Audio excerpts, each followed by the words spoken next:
History class 24। इतिहास के पूरे क्लास को हम संक्षिप्त में पढ़ रहे हैं। आज क्लास 24 को पढ़ेंगे।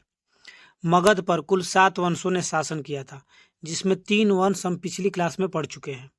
पहला हर्यंक वंश, दूसरा शिशुनाग वंश, तीसरा नंद वंश। पिछली क्लास में मगध साम्राज्य के चौथे वंश यानी मौर्य वंश के बारे में पढ़ रहे थे, जिसमें चंद्रगुप्त मौर्य के बारे में पढ़ चुके थे और इनके पुत्र बिंदुसार के भी बारे में पढ़ चुके थे। बिंदुसार के समय 2 राजदूत आए।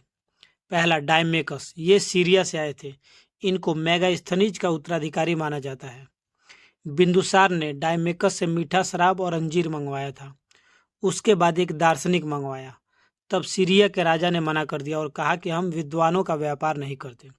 दूसरे जो राजदूत थे वो डायनेशियस थे, ये मिस्र से आए थे। बिंदुसार आजीवक संप्रदाय को मानते थे। आजीवक संप्रदाय के संस्थापक मोगलीपोतिस घोषाल थे। ये तीसरी बौद्ध संगीति के भी अध्यक्ष थे। बिंदुसार के बेटे का नाम अशोक था। यह एक योग्य शासक थे। ऐसा कहा जाता है कि अशोक अपने 99 भाइयों को मार के गद्दी पर बैठे थे। अशोक एक योग्य शासक थे। अशोक का मतलब होता है जिसे कोई शोक ना हो।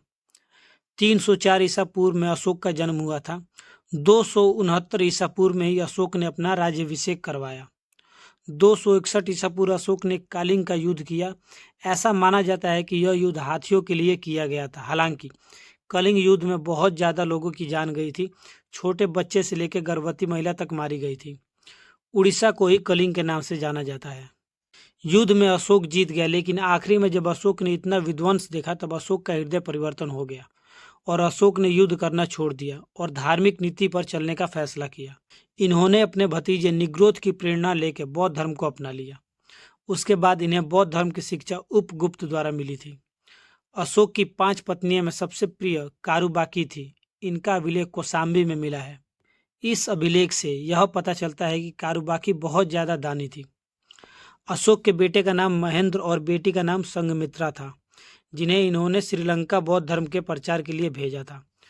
उस समय श्रीलंका में सिंघल राजवंश था। उन्होंने बौद्ध धर्म को अपना लिया था। अशोक ने अपने कई अधिकारियों को अलग अलग जगह पर बौद्ध धर्म के प्रचार के लिए भेजा था। अशोक के समय में लगभग 84,000 स्तूप तैयार किए गए थे बौद्ध धर्म के प्रचार के लिए, जिसमें सबसे बड़ा सांची का स्तूप है, जो कि मध्य प्रदेश में है।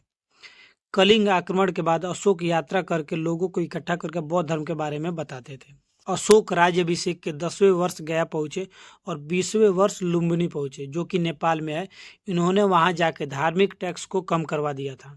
बिहार का सबसे प्रमुख स्तूप शांति स्तूप है, जो कि राजगीर में है। अशोक ने बौद्ध धर्म के प्रचार के लिए कई सारे अभिलेख भी लिखवाए थे। गया में एक जगह है जिसका नाम है बराबर। उस जगह पहाड़ बहुत ज़्यादा है। उन्हीं पहाड़ों में अशोक ने गुफा बनवाया था और 4 गुफाओं का निर्माण करवाया, जिसका नाम है सुदामा, कर्ण, चोपड़ा और विश्व झोपड़ी। इन चारों को अशोक ने आजीवक संप्रदाय को मानने वालों को दे दिया था। अशोक के उत्तराधिकारी थे कुणाल। उन्होंने नागार्जुन की गुफा दान में दे दी। अशोक सहिष्णु थे, क्योंकि ये बौद्ध धर्म को मानते हुए भी हर धर्म को सम्मान देते थे। अभिलेख लिखने की प्रेरणा अशोक को ईरान के शासक डेरियस से मिली थी। अशोक ने 4 लिपियों में अपना अभिलेख लिखा था, जिसमें सबसे ज़्यादा ब्राह्मी लिपि में था। उसके बाद खरोष्टी लिपि में, अफगानिस्तान में अरमाई और यूनानी लिपि में भी अभिलेख मिले हैं। आज के क्लास में इतना ही। अब आगे क्लास कल देखेंगे। धन्यवाद।